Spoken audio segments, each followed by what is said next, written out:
Eagle Electronics in AC Mela. AC வாங்கினால் 3-seater sofa free. Eagle Electronics.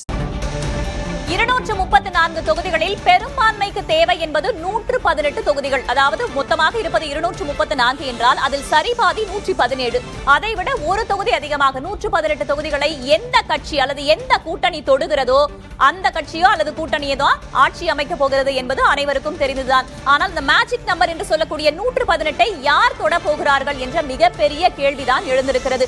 ஆட்சியை பிடிக்க போவது யார், ஆளப்போவது யார், அரியணையில் அமரப் போவது யார், முதல்வர் நாற்காலியை அலங்கரிக்க போவது யார் என்ற மிகப்பெரிய கேள்விகளுக்கு தற்போது கொஞ்சம் கொஞ்சமாக விடை கிடைத்துக் கொண்டிருக்கிறது. இன்னும் பல சுற்றுகள் இருக்கின்றன. சுற்றுகளின் முடிவில் நமக்கு தீர்க்கமாக எந்த கட்சி அல்லது கூட்டணி ஆட்சி அமைக்க போகிறது என்பது முழுவதுமாக தெரிய வரும் என்று எதிர்பார்க்கலாம். தற்போதைய நிலவரப்படி தமிழக வெற்றிக் கழகம் 104 தொகுதிகளில் முன்னிலை பெற்றிருக்கிறது. அதிமுக கூட்டணியை பொறுத்தவரையில் 68 தொகுதிகளில் முன்னிலை வகிக்கிறது. திமுக கூட்டணியை பொறுத்தவரையில் 62 தொகுதிகளில் முன்னிலை பெற்றிருக்கிறது. மாலை வரையிலே இந்த ஏற்ற இறக்கங்கள் என்பது தொடர்ச்சியாக இருக்கும் என்று நாம் எதிர்பார்க்கலாம். தமிழக வெற்றிக் கழகம் முன்னதாக 108 என்று இருந்த நிலையில் தற்போது அது 104 குறைந்திருக்கிறது.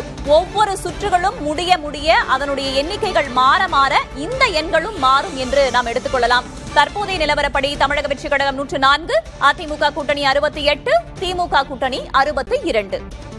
வில்லிவாக்கம், விருகம்பாக்கம், தியாகராய நகர், மயிலாப்பூர், துறைமுகம் என்று சென்னையில் இருக்கக்கூடிய தொகுதிகளை முன்னதாக நாம் பார்த்திருந்தோம் அல்லவா? அதன் தொடர்ச்சியாக தற்போது நாம் பார்த்துக் கொண்டிருப்பது அண்ணா நகர் தொகுதி. அண்ணா நகர் தொகுதியை பொறுத்தவரையில் அங்கும் தமிழக வெற்றிக் கழகத்தின் வேட்பாளர் தான் முன்னிலையில் இருக்கிறார்.